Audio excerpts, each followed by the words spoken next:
Hola, ¿qué tal? ¿Cómo están? Espero que estén muy bien.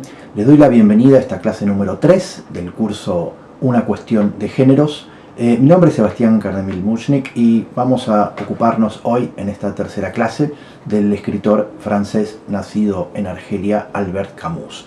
En relación, por supuesto, a lo que tiene que ver, ya que estamos tratando precisamente los géneros, de lo que podríamos llamar la novela filosófica, ¿sí? Que es un género, si se quiere, un subgénero en todo caso de la novela, en la cual las ideas, ¿sí?, que aparecen en la novela son parte fundamental, esencial y constitutiva de esa obra. Es decir, lo que vemos es que en la novela filosófica hay un debate de ideas. El autor expone una serie de ideas que pesan y a veces están incluso más allá de la trama, más allá a veces incluso de los personajes. Los personajes a veces son meros representantes de esas ideas y que por supuesto debaten esas ideas, se llega o no a una conclusión, pero esa novela le sirve al autor para exponer esos pensamientos que de alguna forma considera que valen la pena, ¿sí?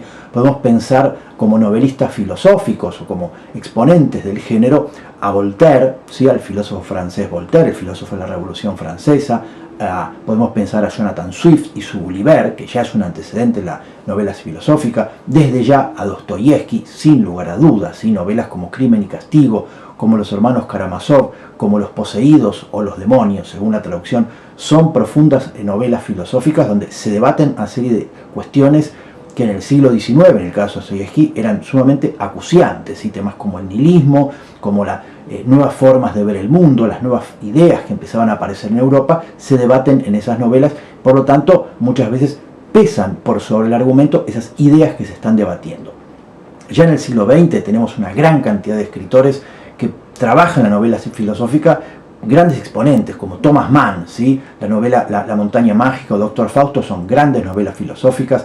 Hermann Hesse, ¿sí? El juego de los avalorios, Narciso y Golmundo, Siddhartha, el lobo estepario, son novelas filosóficas. Por supuesto, y vamos a ver a Camus. Podremos también pensar en el género de ciencia ficción que hablamos la semana pasada, que tiene tantos exponentes en los cuales incluso podemos poner a Orwell. Yo creo que 1984 es una novela fundamentalmente de ciencia ficción, pero que tiene elementos de novela filosófica. Se debaten ideas también en 1984, ¿sí? Después podemos pensar en Isaac Asimov, Ray Bradbury, Arthur Clarke, que son autores que de alguna manera en sus novelas, si bien son novelas de género, hay un gran componente de novelas de ideas, ¿sí? La ciencia ficción sirve mucho para estas cuestiones, sin lugar a dudas, ¿sí?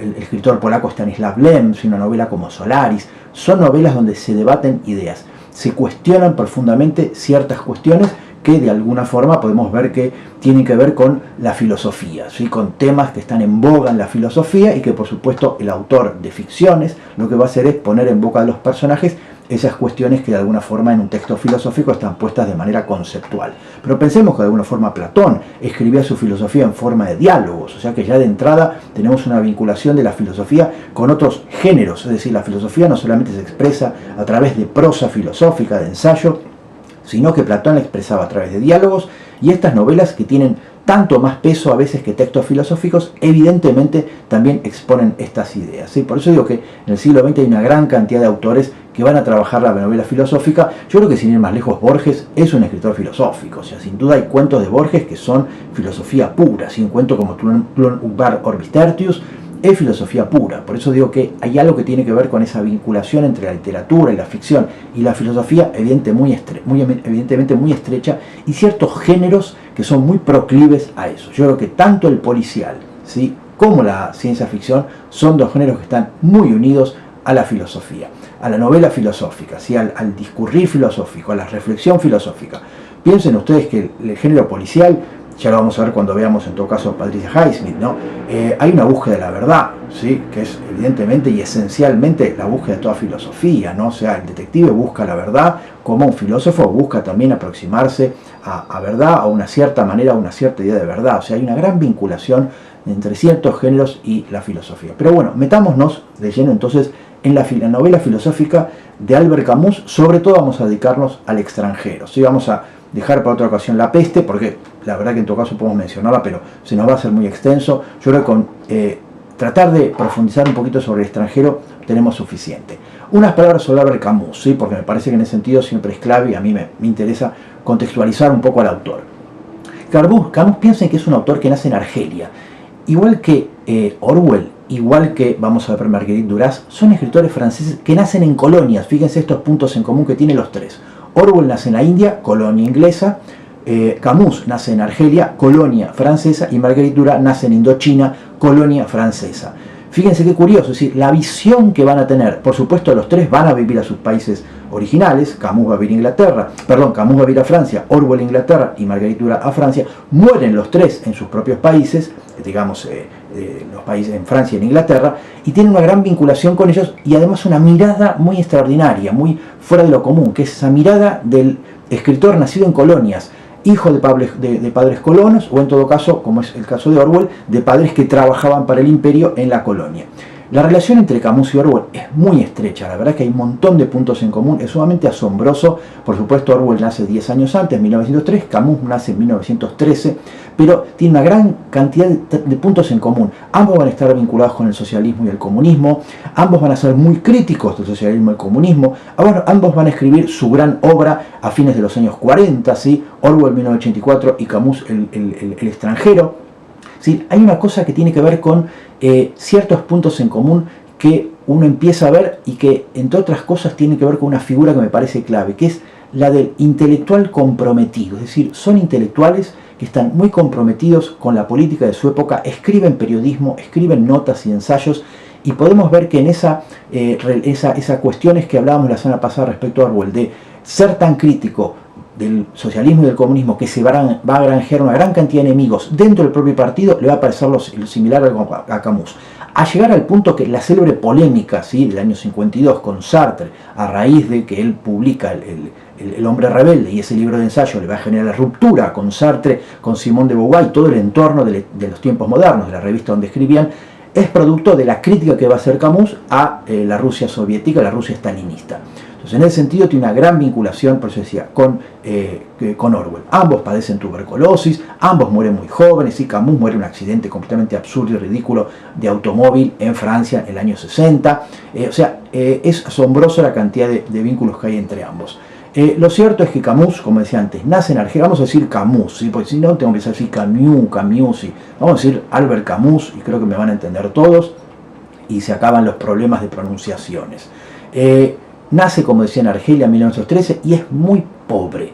Viene de una familia muy pobre. Su padre va a morir en la Primera Guerra Mundial. Si les interesa el tema, él va a hablar mucho en El primer hombre, que es una novela que permanece inédita cuando él muere, se publica posteriormente, está inacabada. En El primer hombre, él va a hablar de su padre, la relación con su padre, que por supuesto él muere cuando es muy joven. El padre muere a los 20 y pocos años en la Primera Guerra Mundial, y Camus, por supuesto, lo que va a hacer es dedicarle esa novela al padre, en un punto en el cual él va a decir: yo cuando escribo esta novela, yo ya soy mayor que mi padre cuando falleció. Eso le va a impresionar mucho, ¿no?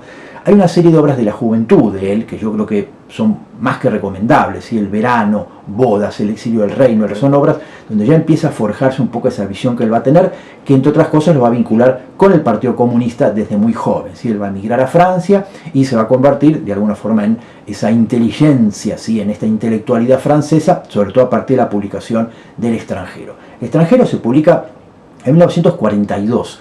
Y es el mismo año, ¿sí?, en el cual meses después va a publicar El mito de Sísifo. Son dos textos hermanos. Si leyeron El extranjero, lean El mito de Sísifo, porque son dos textos hermanos. Así como posteriormente vendría Calígula, que es una de sus obras de teatro, que también está de alguna manera hermanada con esos otros dos textos. Son como tres textos que funcionan de manera similar, de la misma forma que posteriormente, unos años después, la obra de teatro Los Justos, el ensayo El hombre rebelde y La peste van a estar también hermanadas. Son estos dos grupos de tres obras que tienen una gran vinculación entre ellos.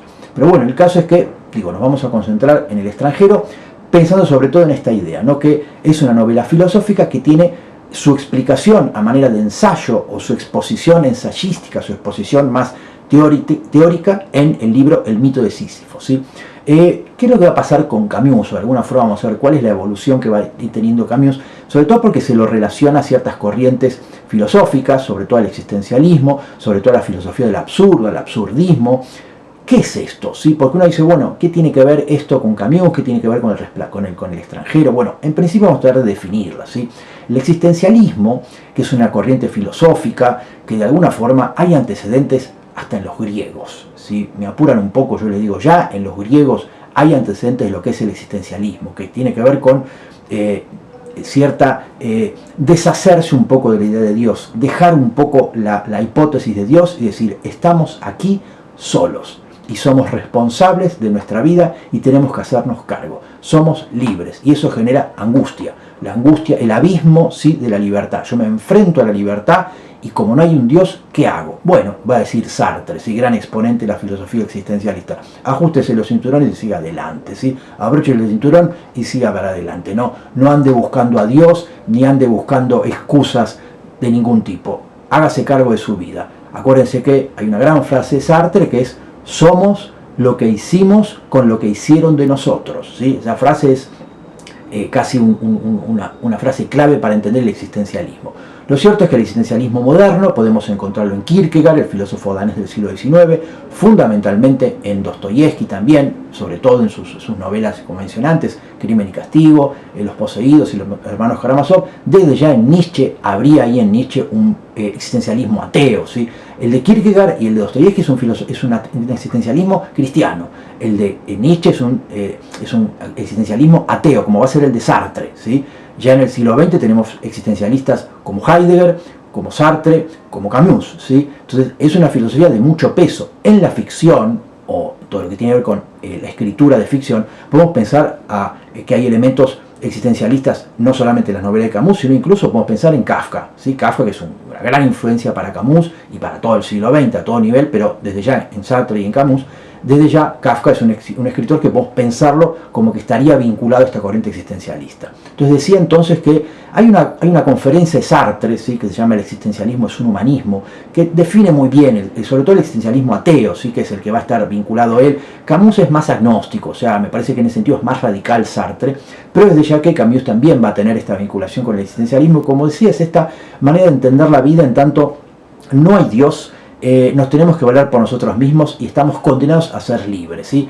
Sartre va a decir, la existencia precede a la esencia, ¿sí? Es decir, no hay un sentido de la vida. Habitualmente estamos pensando siempre en que hay una esencia, la esencia del ser humano, la naturaleza humana, que precede a la existencia. Es decir, para la religión, sobre todo, somos algo antes de nacer. Somos seres humanos, somos una cantidad de cosas. Constitutivamente tenemos una serie de cuestiones con las cuales ya venimos al mundo. El existencialismo va a decir, no.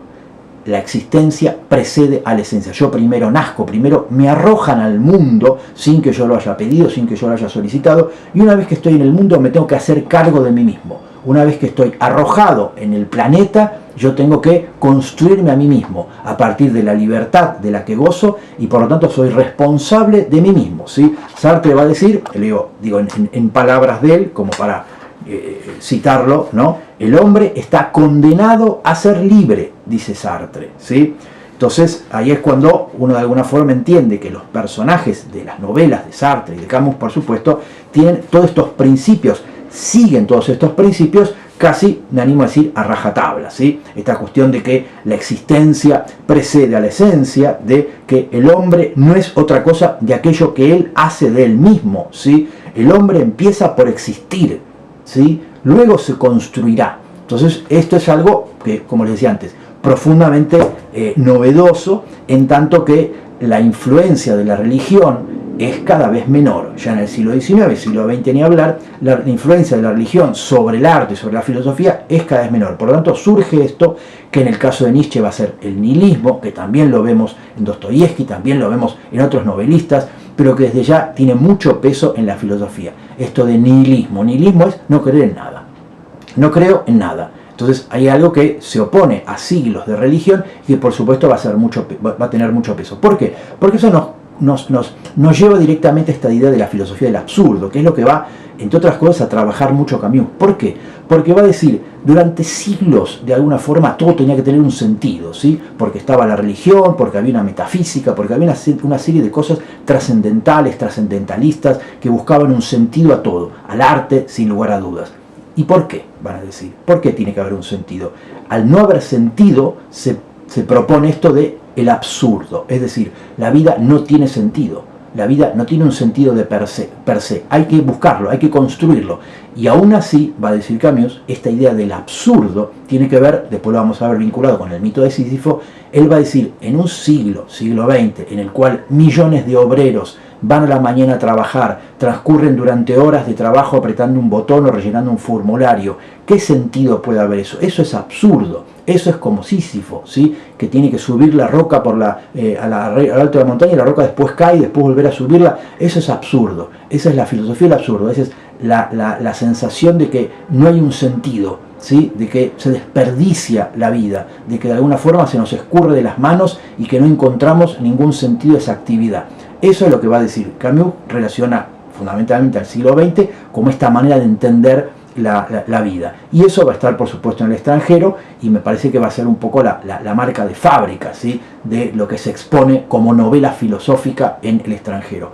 El absurdo, ¿sí? Muchos lo van a llamar la filosofía del absurdo, el absurdismo, que va a dar una gran cantidad va a generar una herencia muy grande, ¿sí? Por lo pronto yo insisto que Camus es un heredero de Kafka en muchos sentidos, pero luego va a dar todo lo que tiene que ver con la literatura del absurdo, el teatro del absurdo. Pensemos la enorme cantidad de escritores, Samuel Beckett, Harold Pinter, Eugen Ionesco, Witold Gombrowicz, ¿sí? Como grandes exponentes de lo que es el absurdo. Incluso en el cine vamos a ver una gran cantidad de películas que van a trabajar eso, películas de Polanski, películas de Buñuel, ¿sí? Que van a trabajar directamente esta idea del absurdo. Por lo tanto, es algo de mucho peso que tiene mucho que ver con esta vinculación entre el existencialismo, el absurdo del siglo XX. Piensen que todo esto ocurre después de la Segunda Guerra Mundial, es decir, la Segunda Guerra Mundial propone una serie de rupturas después de que se toma conocimiento del Holocausto, de que se es consciente de la monstruosidad que se cometió. Entonces ahí es cuando aparece, sobre todo se pone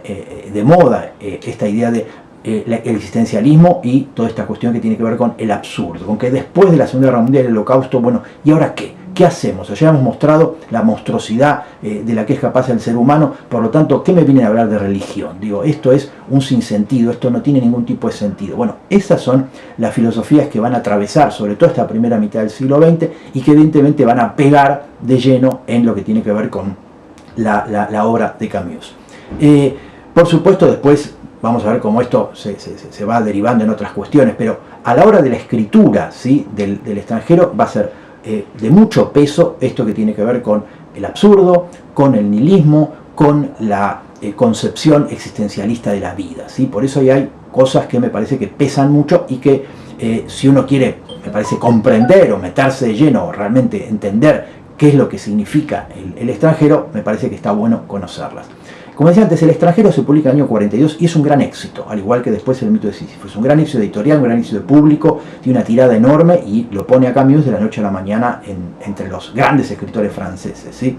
Desde ya que, como decía antes, lo que va a ocurrir es que con el paso del tiempo se irán produciendo una serie de cuestiones que tienen que ver con la pertenencia de él al grupo de los, digamos, existencialistas franceses, porque por supuesto después con la obra que él siga publicando y con la crítica que él empezará a hacer a ciertas cuestiones que defendía esta izquierda francesa, ¿sí? Esta izquierda comunista pro-estalinista, pensemos en Sartre y de Beauvoir sobre todo, va a generar muchas rupturas. Pero lo que es El extranjero de por sí, vamos a concentrarnos en ello y vamos a pensar sobre todo en eso que tiene que ver con qué es lo que propone y por qué sigue siendo un clásico, por qué sigue siendo una novela que se sigue leyendo una y otra vez y por qué de alguna forma sigue siendo tan fascinante, ¿sí? Si tiene evidentemente un contexto muy potente, ¿sí? Que es la época en la cual se escribió, sigue siendo una novela que sigue funcionando muy bien, sigue siendo una novela que la juventud sigue leyendo y reconociéndose en ella y evidentemente sigue siendo un clásico, por eso decía, de la literatura del siglo XX, unas novelas más grandes tal vez del siglo XX, más reconocidas,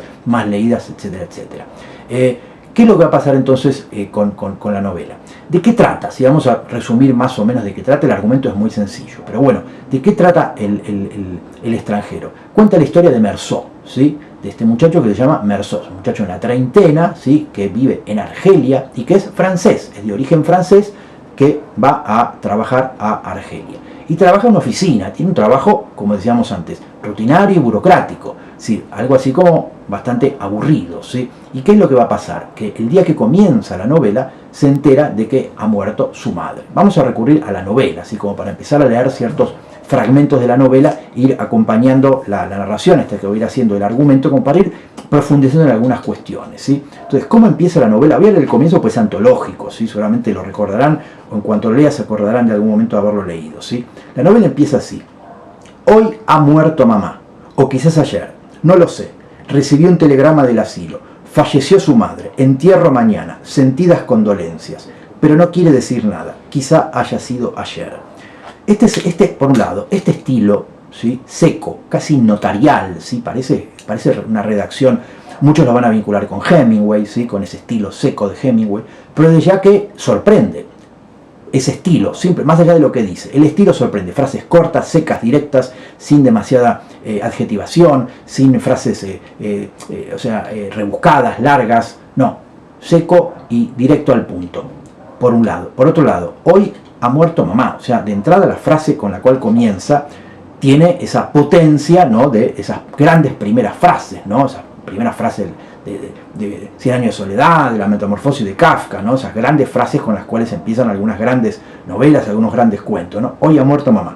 Y esta cosa que va a acompañar un poco el relato, que tiene que ver con esa manera de decir, de contar, de exponer, ¿sí? La novela está contada en primera persona, la visión del mundo, la visión de la vida que va a tener Meursault. De entrada pensemos una cosa: Meursault, mar y sol, es una posible interpretación, una posible construcción que uno puede hacer del nombre. ¿Qué quiere decir mar y sol? Bueno, tiene mucho que ver con esa mirada tan sensorial que va a tener Meursault sobre el mundo. Meursault es un personaje que parece apático, que parece aburrido, parece no interesarse nada, parece desprovisto de toda pasión, de todo afán de creatividad. Parece un personaje completamente como los personajes de Kafka, ¿sí? Que no tiene ninguna pasión ni interés en la vida, todo le da igual, es apático. Bueno, esto es lo que vamos a empezar a relacionar con la idea de lo absurdo, ¿sí? No le encuentra sentido a nada, le da lo mismo todo. Entonces, la muerte de la madre es como si hubiera dicho: hoy compré un kilo de tomates. Es decir, no le da demasiada importancia, resulta casi intrascendente, no le cae una lágrima, no le mueve un pelo. Esto va a ser un elemento fundamental, ya vamos a ver para qué. Pero bueno, en principio la novela empieza con la muerte de la madre. El personaje, ¿qué va a hacer? A pesar de que no tiene a lo mejor demasiadas ganas, va a pedir un día de franco en el trabajo, se va a tomar un autobús, va a viajar unos cuantos kilómetros y va a ir al geriátrico donde la madre estaba viviendo hace un tiempo. Va a conocer al director del geriátrico, le va a contar que efectivamente la madre murió, le va a hacer rellenar una serie de papeles, lo va a poner frente al ataúd de la madre, donde él va a permanecer un rato. Los demás les va a sorprender, se van a sentir sorprendidos porque Meursault no llora, Meursault fuma, Meursault parece indiferente casi a esto. En un momento es capaz de decir algo así como que mi mamá la interné en el psiquiátrico, la interné en el geriátrico porque en casa nos aburríamos, porque nos mirábamos las caras y no teníamos de qué hablar. Va a decir: no tengo tema de conversación con mi madre, nos aburríamos juntos, por eso la interné en el geriátrico. Todo esto va a pesar mucho después.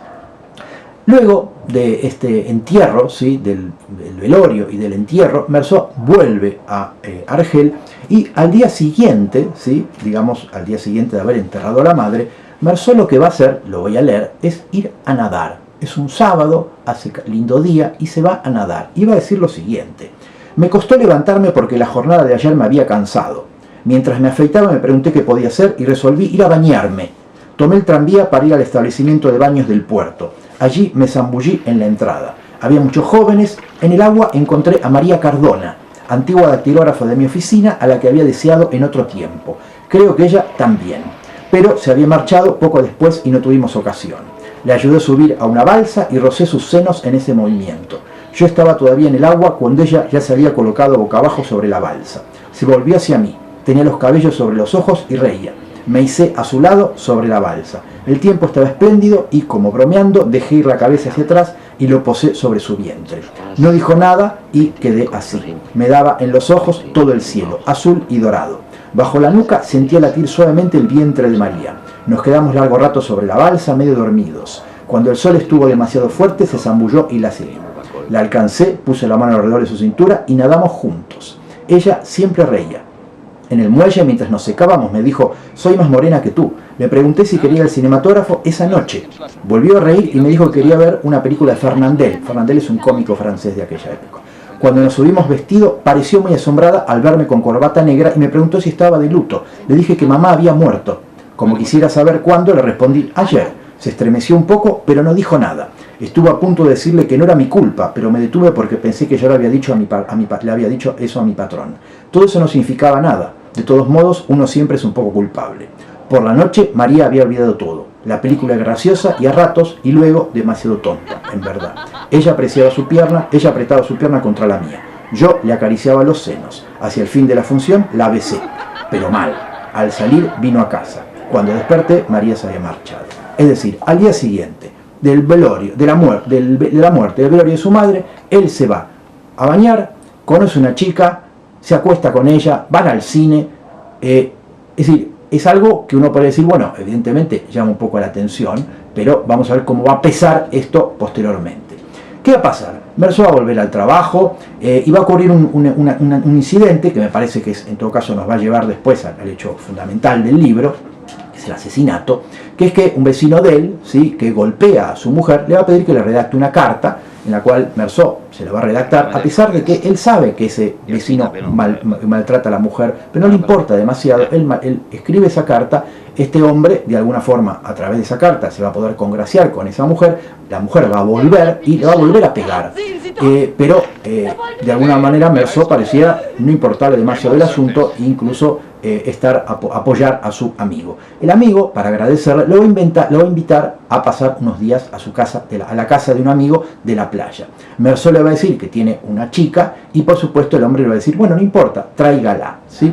Mientras tanto, Mersó va a tener unos días con María, ¿sí?, con esta chica que había conocido, que aparentemente ya se conocían, pero que se habían reencontrado. ¿Y qué va a decir María a Mersó y Mersó a María en esas escenas que van a tener juntos? Y cosas muy curiosas, como por ejemplo lo siguiente, ¿sí? Va a decir: María vino a buscarme por la tarde y me preguntó si quería casarme con ella. Dije que me era indiferente y que podríamos hacerlo si lo quería. Entonces quiso saber si yo la amaba. Le contesté, como ya lo había hecho otra vez, que no significaba nada, pero que sin duda no la amaba. ¿Por qué entonces quieres casarte conmigo?, me dijo. Le expliqué que no tiene ninguna importancia y que si lo deseaba podíamos casarnos. Por otro lado, ella era quien lo pedía y yo me contentaba con decir que sí. Es decir, fíjense la indiferencia. Por eso aparece esta idea del sinsentido, del absurdo. Hay una apatía, hay algo así como, me da lo mismo, me da igual. Lo único que me interesa es lo sensorial. Me interesa el sol, la playa. De María va a decir que era muy bonita, que usaba lindos vestidos y lindas sandalias. Pareciera como que está entregado a lo sensorial, al mar y al sol, ¿sí? Entonces ahí aparece esta idea de un personaje que vive el aquí y ahora, preocupándose más que nada por gozar, por satisfacer sus deseos, por dejarse llevar una vida, si se quiere, muy epicúrea. Por eso decía que hay una vinculación entre esta idea y cierta filosofía griega, por lo epicúreo, por el disfrutar, el gozar la vida, que de alguna forma Mersó va a ser un claro exponente de nada me importa demasiado, yo vivo el aquí y ahora. Posteriormente entonces va a ir con María a la casa de la playa de este amigo, ¿sí?, de Raimundo. Se va a encontrar con unos personajes, van a salir a caminar por la playa. Raimundo, el amigo, y Mersó, ¿sí?, salen a caminar por la playa, piensen, día de sol, y vamos a leerlo porque es sumamente interesante esta secuencia, y va a decir lo siguiente, ¿sí? Caminamos mucho tiempo por la playa, el sol estaba ahora abrasador, tengamos en cuenta el tema del sol y el calor, ¿sí? Se rompía en pedazos sobre la arena y sobre el mar. Tuve la impresión de que Raimundo sabía a dónde iba, pero sin dudas era una falsa impresión. En el extremo de la playa llegamos al fin a un pequeño manantial que corría por la arena hacia el mar detrás de una gran roca. Allí encontramos a los dos árabes. Estaban acostados con los grasientos albornoces. Parecían enteramente tranquilos y casi estaban apaciguados. Nuestra llegada no cambió nada. Uno de estos árabes es el hermano de la muchacha a la cual el vecino, Raimundo de Mersó, la golpeaba, ¿sí? Ellos van a pelearse con estos árabes, van a tener una trifulca con estos árabes, van a volver a la casa y Mersó finalmente lo que va a hacer es hacerse cargo, ¿sí?, un poco de el arma que tiene Raimundo, porque dice, no, ese arma que tenés, dámela porque puede ser un desastre. Entonces agarra el revólver de Raimundo y sale solo a caminar por la playa. Entonces, ¿qué va a decir la novela? Va a decir, caminé largo tiempo, ¿sí? Estaba solo, todo el cuerpo al sol, el albornoz humeaba con el calor. Va a descubrir al árabe y va a decir, no bien me vio, se incorporó un poco y puso la mano en el bolsillo. Yo naturalmente empuñé el revólver de Raimundo que tenía en mi chaqueta, ¿sí? El ardor del sol me llegaba hasta las mejillas y sentí las gotas de sudor amontonándose en las cejas.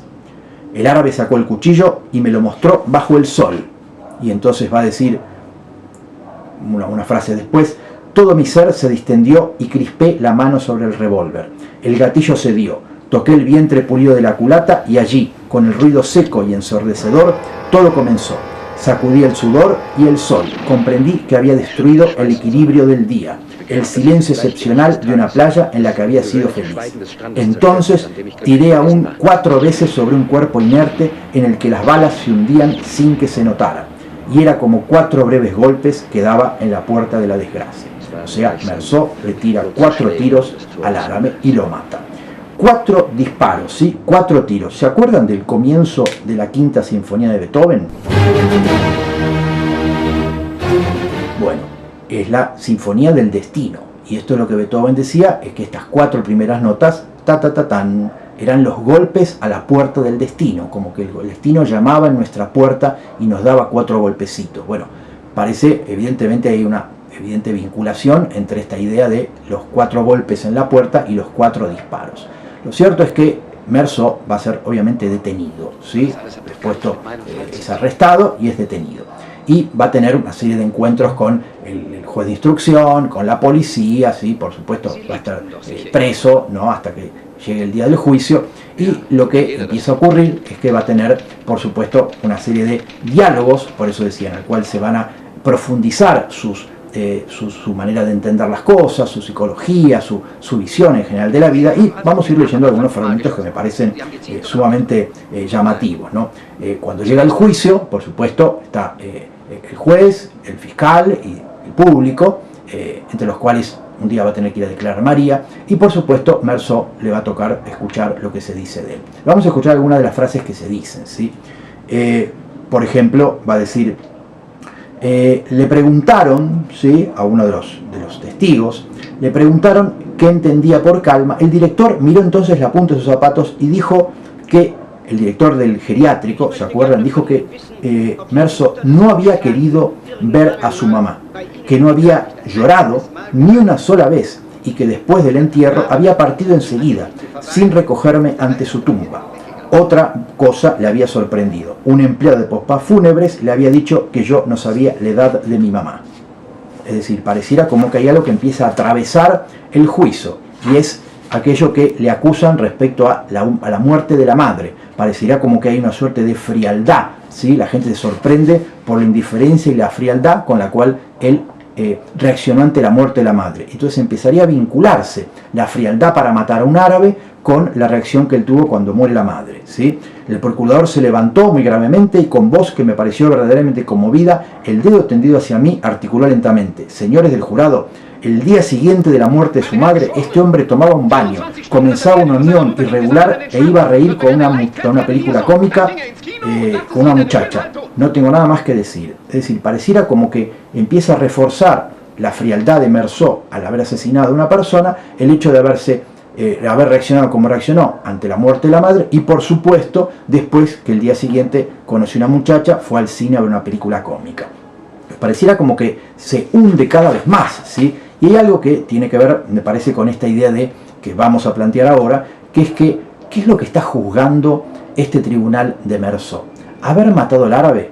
Ahora vamos a llegar a ese punto, ¿sí? El procurador vuelve hacia el jurado y dice: el mismo hombre que el día siguiente de la muerte de su madre se entregaba al desenfreno más vergonzoso, mató por razones fútiles y por liquidar un incalificable asunto de costumbres inmorales, ¿sí? Y va a decir: yo acuso a este hombre de haber enterrado a su madre con corazón de criminal, ¿sí? O sea, pareciera como que vincula esta idea del asesinato del árabe con estas cuestiones. Y ahí lo que planteaba antes, es decir, ¿de qué se está acusando a Meursault? Un personaje, como dijimos, apático, que pareciera no reaccionar, no tener pasiones, ser indiferente a todo, de que después de la muerte de su madre se va a bañar, conoce una chica. El título de la novela es El extranjero. ¿Y extranjero de qué? Porque uno dice, bueno, sí, es extranjero porque es francés y vive en Argelia. Sí, pero también es extranjero en su propia sociedad. Es lo que tiene que ver con que él es un extranjero en la sociedad en la cual vive. Él desconoce las reglas de la ciudad en la cual vive. Él responde a una lógica y a una manera de ver el mundo propia, personal, responde siempre con la verdad, nunca engaña, nunca miente, nunca cae en la hipocresía. Por lo tanto, va a contramano de lo que la sociedad espera, ¿sí? Y ahí aparece la acepción. En francés, l'étranger no solamente es el extranjero, también es el extraño, ¿sí? Es decir, es extraño a esa sociedad en la que vive. Es un personaje raro, diferente, que no va de la mano o no va de acuerdo a lo que la sociedad espera de una persona. Y va a aparecer este conflicto, ¿sí? Sociedad-individuo, que desde ya lo vamos a ver mucho más desarrollado en la siguiente novela de Camus, La peste, ¿sí? Pero quedémonos con esa idea, la idea de el extranjero a la sociedad en la cual vive, no tanto como el extranjero por ser francés, sino porque de alguna forma tiene esa manera de ser en una sociedad en la cual no encaja con lo que la mayoría espera de él, ¿sí? ¿Qué va a pasar después? El procurador va a decir finalmente esto, ¿sí? Que va a decir, yo no tenía nada que ver, yo no tenía nada que hacer en una sociedad cuyas reglas más esenciales desconocía. O sea, pareciera como que lo que se espera de él era que reaccionara distinto ante la madre, que no fuera a nadar, que no conociera una chica, que guardara un luto por unos días. Al no hacer eso, todo eso va a pesar después en el asesinato y por supuesto va a ser acusado de frialdad, de indiferencia y demás. Bueno, esto es lo que precisamente planteamos con respecto a cierta idea del absurdo, ¿sí? Que de alguna manera Meursault no encuentra un sentido a una serie de cosas en las cuales la sociedad sí las encuentra o sí debería tenerlas. Meursault, al no encontrarlas, al no tenerlas, reacciona de una forma distinta y por supuesto esto va a chocar más tal vez que el hecho de haber asesinado a alguien, ¿sí? Por eso digo que hay algo que tiene que ver ahí con el componente filosófico que está todo el tiempo presente y desarrollándose a medida que se desarrolla la novela. ¿Qué va a pasar después? Cuando le llega el turno a Meursault de declarar, ¿sí? Cuando le preguntan por qué asesinó al árabe, ¿sí? Dígame, ¿por qué usted asesinó al árabe? ¿Qué va a decir Meursault? Meursault va a decir que fue a causa del sol, ¿sí? Es decir, el sol lo cegó y por lo tanto ahí se produjo algo que de alguna forma le hizo disparar. Por supuesto va a decir, la sala hubo risas, el abogado se encogió de hombros, etcétera, etcétera. Es decir, fíjense la razón completamente absurda, si se quiere, ridícula, disparatada, cínica por otro lado, de decir lo asesiné porque me molestaba el sol, ¿sí? Entonces, evidentemente, después de estas declaraciones, ¿sí? De Meursault, que por supuesto no conforman ni convencen a nadie, se va a el tribunal se va a decir, en nombre del pueblo francés, ¿sí? Se me condena a que me corten la cabeza en una plaza pública. Es decir, Meursault va a ser condenado a muerte, a ser guillotinado en la plaza pública, en nombre del pueblo francés. Piensen ustedes que en Francia todos los documentos, todo este tipo de cuestiones se resuelven mediante la persona de el pueblo francés. El pueblo francés es quien se expide, es quien dice, es quien cuenta, el quien se hace responsable, ¿sí? Entonces, de alguna manera, fíjense que también hay algo que podemos pensar que llama la atención, ¿no? Esta idea de que quien lo condena a muerte sea el pueblo francés. Y bueno, lo condenan a ser asesinado, a ser guillotinado, ¿no? Todavía la guillotina en ese momento en Francia todavía tenía peso, ¿sí? Piensen ustedes, años 40. Meursault vuelve a la cárcel, por supuesto, y va a ser visitado por un capellán. Va a tener una situación, una escena con el capellán en la cual precisamente va a quedar en claro su ateísmo. El capellán va a querer de alguna forma llenarlo de culpa, convencerlo de una serie de cosas para que se arrepienta. Meursault lo va a echar a patadas de la celda. Por supuesto no le interesa en lo más mínimo confesarse ni creer en aquellas cuestiones que el capellán le está planteando, y por supuesto el capellán se va a ir y Meursault quedará nuevamente solo en la celda esperando que llegue el día en que lo vayan a guillotinar.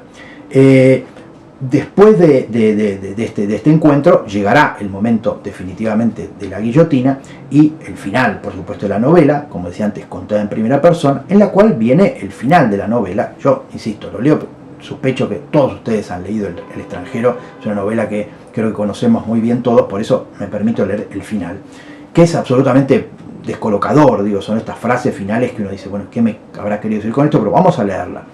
¿Qué va a decir Meursault? Va a decir, en fin, comprendía que había sido feliz y que lo era todavía. Para que todo sea consumado, para que me sienta menos solo, me quedaba esperar que el día de mi ejecución haya muchos espectadores y que me reciban con gritos de odio. Si alguien me explica bien esto, yo se lo agradeceré. Es terrible, es decir, él quiere que esté lleno de gente. El día que lo ejecuten, él quiere que esté lleno de gente, pero que lo reciban con odio, ¿sí? Es decir, por un lado él quiere el reconocimiento, él quiere que de alguna forma haya mucha gente en esa ejecución, ¿sí? Que el pueblo vaya, el pueblo que lo condenó, vaya a ver la ejecución, pero que lo reciban con odio, ¿sí? Como que hay una suerte de disfrute, de goce en ese desprecio, ¿sí? En esa actitud. Entonces, de alguna forma hay como una especie de sentimientos encontrados, ¿sí? De contradicción en esa idea.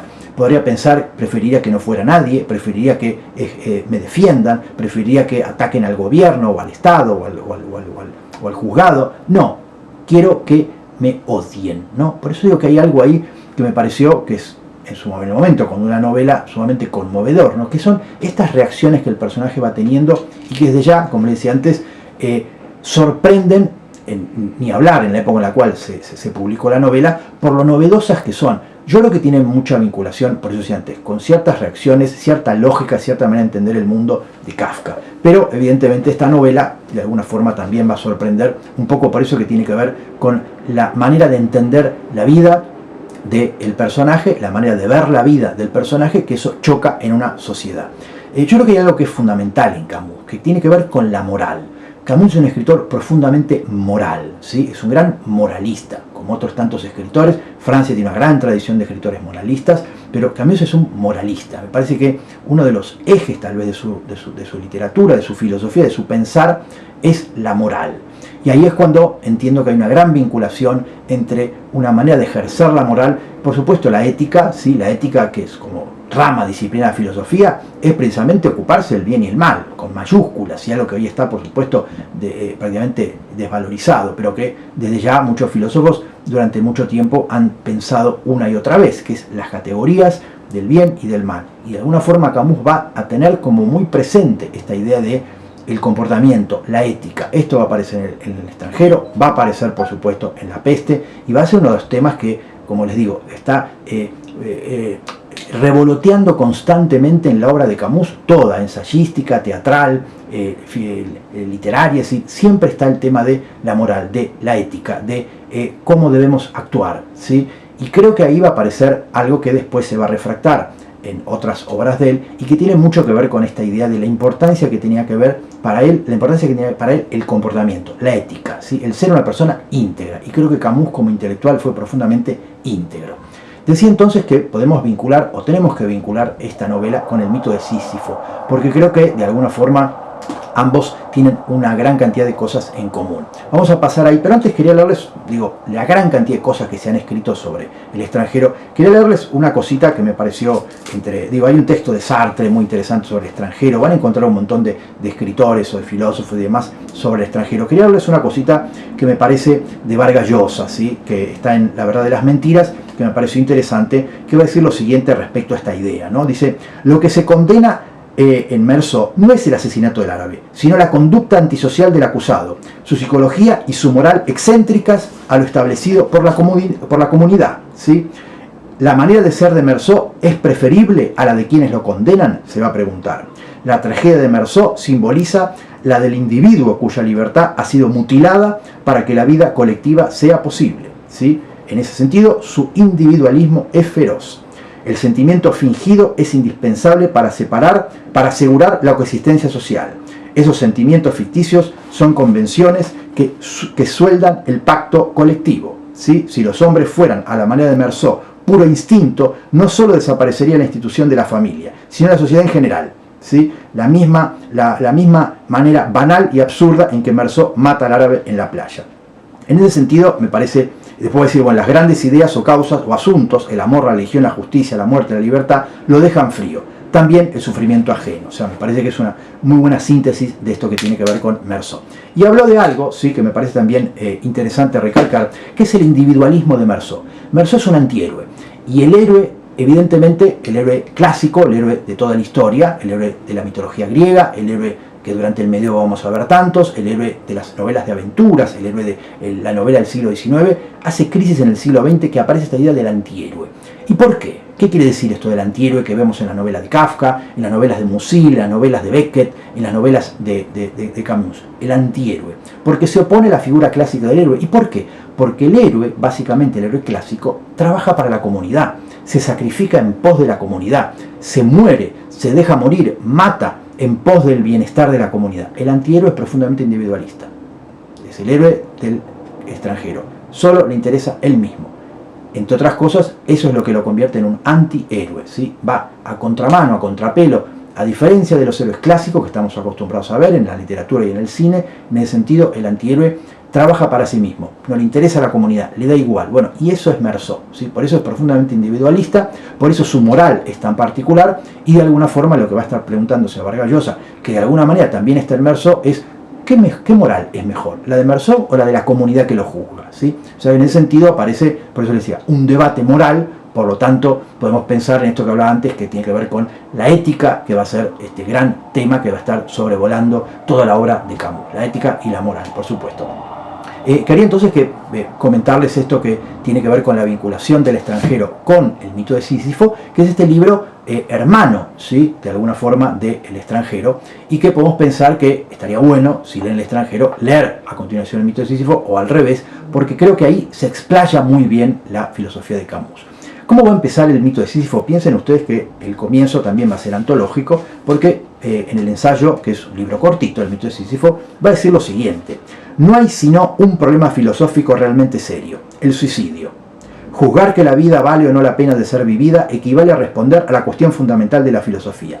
El resto, si el mundo tiene 3 dimensiones y las categorías del espíritu son 9 o 12, viene después. Se trata de juegos. Primero hay que responder. Es decir, de entrada nos está apurando en algo que tiene que ver pura y exclusivamente con el sentido de la vida, ¿sí? ¿La vida vale la pena ser vivida? Si vale la pena ser vivida, adelante. Y aceptemos el absurdo de esa vida. Si no, suicidio. En ese sentido, por eso les decía, tiene mucha vinculación con el nihilismo, ¿sí? Tiene mucha vinculación con este existencialismo que proponía el suicidio como una manera de escapar. Pensemos en los personajes de Dostoyevsky, por ejemplo. Kirillov en Los endemoniados se suicida con ganas, ¿sí? Convencido de que su suicidio de alguna forma, a través de su suicidio está legitimando una serie de ideas que él profesa, y desde allá está completamente convencido de lo que va a hacer. Bueno, en ese sentido es que va a discurrir el mito de Sísifo con respecto a la idea de si la vida vale la pena ser vivida a pesar de que sea una vida absurda. ¿Y a dónde va a recurrir Camus? A Sísifo. Al mito de Sísifo va a recurrir a Sísifo. ¿Por qué? Sísifo, recordemos, un personaje de la mitología griega que lo vamos a encontrar en la Odisea de Homero, ¿sí? Y les voy a leer la Odisea. Nos vamos a Homero, 3000 años antes, ¿sí? Porque Homero va a decir precisamente lo siguiente: cuando el momento en el que Ulises, ¿se acuerdan que Ulises vuelve a su hogar después de 10 años en la guerra de Troya? Hace un montón de paradas, y en una de las tantas paradas va a conocer a Circe, va a pasar un tiempo con Circe, y con Circe lo va a acompañar, y Odiseo va a descender al infierno, al Hades, ¿sí? Y ahí se va a encontrar con un montón de personajes de la guerra de Troya, con su madre, etcétera, etcétera, y lo cierto es que se va a encontrar con Sísifo, ¿sí? Y entonces le va a decir: y vi a Sísifo, que soportaba pesados dolores, llevando una enorme piedra entre sus brazos. Hacía fuerza apoyándose con manos y pies y empujaba la piedra hacia arriba, hacia la cumbre, pero cuando iba a trasponer la cresta, una poderosa fuerza la hacía volver una y otra vez y rodaba hacia la llanura la desvergonzada piedra. Sin embargo, él la empujaba de nuevo, con los músculos en tensión, y el sudor se deslizaba por sus miembros y el polvo caía de cabeza. Es decir, Sísifo, que va a ser condenado por Zeus, ¿sí? A subir esta piedra, la piedra cae, vuelve a subir, la piedra cae, es lo que va a decir Camus, el colmo del absurdo, es decir, un trabajo absurdo. Dice, no hay nada peor que lo absurdo, nada peor que estar entregado a un trabajo absurdo. Por eso él va a plantear esta idea de que hoy en día, en el siglo XX, millones de trabajadores hacen trabajos absurdos, es decir, su vida no tiene sentido. Como Sísifo, lleva una piedra arriba para que la piedra vuelva a caer. Pero, y aquí viene el pero, va a decir Camus, tratemos de pensar que cuando Sísifo sube la piedra y termina en la punta en la cima de la montaña, ese instante en el cual terminó, ¿sí?, de haber subido la piedra, Sísifo puede, por un instante, si se quiere, ser feliz. La piedra vuelve a caer. ¿Qué pensará Sísifo, decir Camus, en camino de vuelta, cuando baja la montaña, imaginemos mil cosas, pero cuando vuelve a empuñar la piedra, por supuesto, va a ser terrible, pero cuando llega a la cima de la montaña, la piedra cae, podemos pensar por un instante a Sísifo como feliz. Y fíjense esto, precisamente, el mito de Sísifo va a terminar, después de esta larga explicación que va a hacer por supuesto Camus, va a decir lo siguiente, y es, hay que imaginarse a Sísifo feliz. ¿Y cómo termina el extranjero? ¿Se acuerdan? El extranjero termina con Meursault, que va a decir, al final de todo, en esta frase que leí antes, ¿sí? Va a decir, al fin comprendía que había sido feliz, y que lo era todavía. Es decir, Sísifo y Meursault, ¿sí? Esta idea del absurdo, ambos libros terminan igual. El extranjero y el mito de Sísifo, hay que encontrar la felicidad, aunque la vida sea absurda, aunque no tenga sentido, hay que buscar la manera de encontrar cierta felicidad en eso. Y ahí es cuando les decía que estos libros, por supuesto hermanados, por supuesto con tantos puntos en común, exponen muy bien eso que de alguna forma después vamos a ver que lo va a desarrollar, por supuesto, en La Peste, por supuesto en El Hombre Rebelde, por supuesto en Calígula y tantas obras de teatro. Pero creo que es una buena demostración estas dos obras de, por un lado, una obra de ficción y por otro una obra ensayística que avanzan juntas y que plantean las mismas cuestiones éticas y morales a través de esta idea que, ya les digo, por supuesto estaba muy en boga después de la Segunda Guerra Mundial. Hoy no sé hasta qué punto uno puede pensar esto. Yo creo que hay cuestiones que evidentemente son actuales, cierta idea de trabajos absurdos o de vidas absurdas sin sentido, de esta falta digamos, de estímulos en la vida que hace que la gente a lo mejor sea desgraciado, que no tenga ningún tipo de propósito en la vida o que no tenga ninguna razón para vivir. Es decir, hay una cantidad de cuestiones que yo creo que siguen siendo, que nos siguen interpelando, si se quiere, que de alguna forma uno podrá encontrar, y creo que de hecho, siendo todavía tan actual la obra de Camus, es porque evidentemente estas cuestiones siguen siendo actuales. O sea que ahí es cuando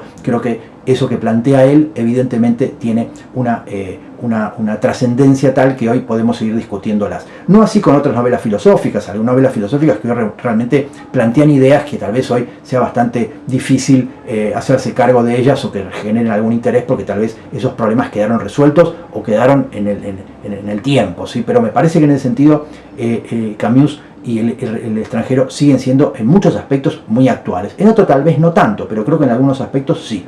Y en el sentido de contrastar una moral personal con una moral social, hasta qué punto hay un punto en común, un elemento en común entre la forma de ser de Meursault, esa sociedad que lo juzga y lo condena a muerte, esas cuestiones que probablemente en mayor o menor medida nos podamos haber planteado todos en relación a un posible individualismo, a una posible manera de entender la vida en relación a cómo somos, en relación a los demás y a la sociedad.